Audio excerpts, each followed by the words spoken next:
안녕하세요. 허선호입니다. 오늘은 프란츠 카프카에 대해서 얘기해 보려고 합니다.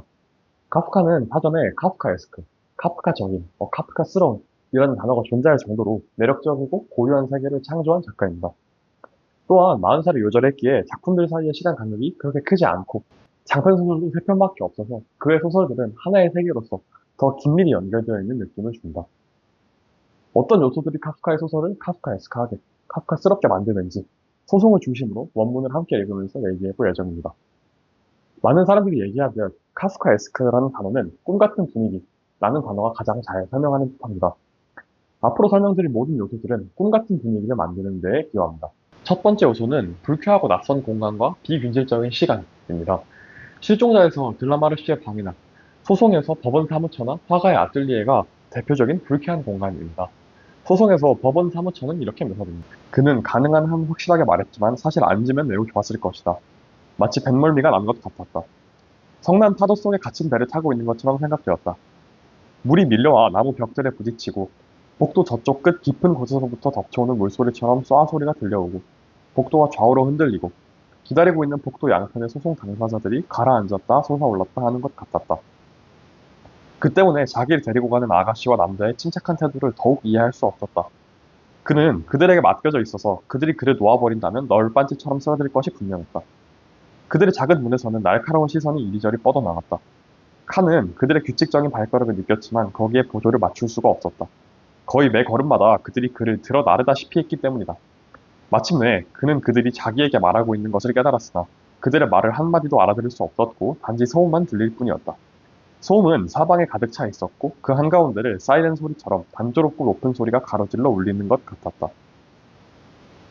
화가의 아뜰리에는 이렇게 묘사됩니다. 방 안 공기가 그에게는 점점 답답해져서 틀림없이 불을 떼지 않았을 구석의 조그만 철제 난로를 몇 번이나 의아스러운 눈길로 쳐다보았던 터였다. 방 안의 이 후덥지근한 느낌은 그 영문을 알 수 없었다. 이제 칸은 그동안 내내 화가 나 그 자신 둘 중 아무나 갑자기 창가로 가서 창문을 확 열어 젖히기를 바라고 있다는 것을 깨달았다. 그는 입을 쩍 벌리고 안개라도 흠뻑 들이마시고 싶은 심정이었다. 이곳이 공기가 완전히 차단되어 있다는 느낌이 들자 현기증이 났다.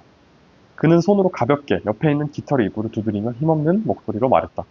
그건 불편하고 건강에도 안 좋아요. 이곳은 혼란하고 불가해하며 답답한 공기는 주인공을 짓누릅니다. 여기서 그의 의식은 흐려지고 어쩔 수 없이 수동적인 존재로만 행동하게 됩니다. 단편인 시골에서는 이야기 전체가 이러한 불쾌한 공간 속에서 진행됩니다. 공간 자체의 특성뿐만 아니라 공간의 배치 자체가 낯선 경우도 있습니다. 예를 들어 소송에서 법원 사무처는 건물의 다락방에 위치하고 있습니다.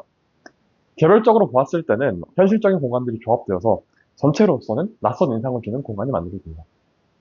비균질적 시간은 펑의 영환에서 잘 나타납니다. 칸은 내가 너희들이 필요한 건 낮이지 밤이 아니야. 꺼져. 하고 말했다. 그들은 지금은 낮인데요? 하고는 움직이지 않았다.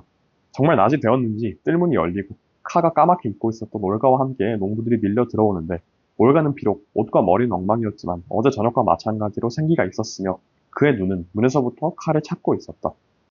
두 번째 요소는 사건들의 낯선 전개 방식입니다. 소송에서 태영리와 두 감시인은 느닷없이 카프카가 근무하는 은행의 창고에서 등장합니다. 왜 그곳에 있는지에 대한 설명은 제시되지 않습니다. 다음날 창고문을 열어보니 이전과 그대로였다는 말뿐입니다. 인과를 명확하게 설명할 수 없는 사건들, 동기를 명확하게 설명할 수 없는 등장인물의 말과 행동이 자주 등장합니다. 성에서 프리다와 칼을 둘러싼 조수와 농부들도 이러한 등장인물의 예시입니다. 갑작스레 맺어지는 에로틱한 관계도 자주 등장합니다. 소송에서 등장하는 그루바우 부인을 제외한 대부분의 여성들과 루제프 카의 관계는 뜬금없는 성적 욕구의 분출과 더 부자연스러운 욕구 해소로 이어집니다. 첫 번째와 두 번째 요소를 하나로 묶어서 표현하면 느슨하고 흐릿한 인과의 세계라는 말이 적절할 듯합니다. 낯설고 이해할 수 없는 세계 안에서 주인공의 이성과 의지는 힘을 쓰지 못하고 결국 자신이 속한 세계에 고개를 숙입니다. 세 번째는 환상적인 요소의 채택과 납득입니다. 현실적 혹은 리얼리즘적인 세계와 환상적인 세계 사이에는 경계가 존재한다고 생각합니다. 카프카는 이 얇은 경계 위에 서 있는 작가입니다. 하나의 환상적 요소를 채택하고 이를 현실적인 세계 속으로 끌어옵니다. 이 환상적 요소는 기존의 현실적 세계를 환상적인 세계로 바꿔버리는 것이 아니라 현실적인 세계의 규칙으로 받아들여진다 라고 표현해도 될 듯합니다. 변신해서 그레고르는 벌레로 변해버린 뒤에 그것에 대한 큰 의문을 던지지 않고 납득해버립니다. 학술원 도구에서 인간처럼 행동하게 된 원숭이, 빨간 피터에 대한 사람들의 반응도 마찬가지이며 소송이나 유형지 해석 등 대부분의 작품에서 동일한 양상이 나타납니다. 새로운 규칙에 대해 잠시 부조리함을 느낄지는 몰라도 그렇게까지 능동적인 반향은 없는 것입니다. 독자는 비현실적 요소가 현실의 규칙으로서 공부하는 모습을 볼 때에 특유의 기괴하고 강렬한 인상을 받게 됩니다. 쿤데라는 소설의 기술에서 이렇게 말합니다. 소송 7장에서 자기가 무엇 때문에 고발당했는지 알지 못하는 칸은 자신의 생애와 과거를 아주 자질구레한 일들까지 모두 면밀히 검토해보기로 결심한다. 스스로를 죄인으로 만드는 기계가 작동하기 시작한다. 피고가 자신의 죄를 찾는 것이다. 내가 카프카의 유산에 이토록 열렬히 집착하는 것이나 그것을 내 개인적 유산으로 옹호하는 것은 그의 소설들이 바로 소설이라는 시의 근본적인 자율성의 모범을 보여주기 때문이다. 바로 이것에 의지하여 프란츠 카프카는 다른 어떠한 사회학적, 정치학적 성찰도 우리에게 말해줄 수 없었던 우리 세계에 입증된 그대로의 인간 조건을 우리에게 말해줄 수 있었다. 카프카는 벌이 죄를 찾아내는 전체주의 사회를 예견했다고 여겨집니다. 독보적이고 전례 없는 세계에 인간을 위치시킴으로써 카프카 전까지 탐구되지 않았던 멀지 않은 시간을 두고 도래한 인간 실존의 가능성을 예견할 수 있었고 이후의 철학과 문학에 지대한 영향을 끼친 것입니다.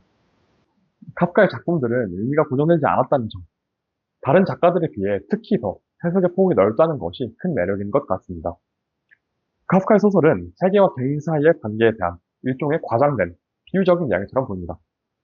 이는 실존의 부조리함에 대한 이야기 같기도 하고 종교적인 이야기 같기도 하고 관료제에 대한 이야기인 것 같기도 합니다. 이 외에도 다양한 해석이 존재할 수 있겠죠. 또 어떤 이는 카프카의 소설을 절망적이라고 말하는 반면에 어떤 이는 그의 소설에서 희망을 찾아내기도 합니다.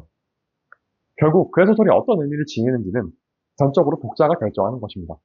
고유하고 강렬한 세계를 갖고 있으며 그것의 의미가 명확하게 해명되지 않는다는 특징 때문에 일상생활을 하다가도 혹은 다른 소설이나 영화, 희곡을 읽다가도 카프카의 소설에서 했던 경험들은 불시에 우리를 언급합니다. 카프카가 겹쳐 보였던 작품 몇 개를 소개하려고 합니다. 첫 번째는 아베 코보의 모래의 여인입니다. 아베 코보는 일본의 카프카라고도 불리는 작가입니다. 모래 언덕 속에 갇힌 주인공에 대한 이야기이고 비현실적 요소가 현실적인 세계의 규칙으로 받아들여지는 모습과 다루고 있는 주제가 카프카의 작품들과 유사한 것 같습니다. 두 번째는 사무엘 베케트의 몰로이입니다. 훨씬 더 난해하고 절망적인 실패하는 사건들로 꽉 차 있는 이야기입니다. 세 번째는 봉준호의 괴물입니다. 관료제 속에서 개인의 모습, 정부 측 사람들과 대면할 때 느껴지는 답답함이 카프카의 소설을 떠올리게 합니다. 카프카의 소설을 카프카스럽게 만드는 요소, 쿤데라가 말하는 카프카, 그리고 그의 소설이 가진 매력에 대해 얘기했습니다.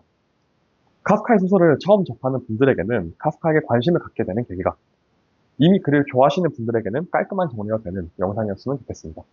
시청해주셔서 감사합니다.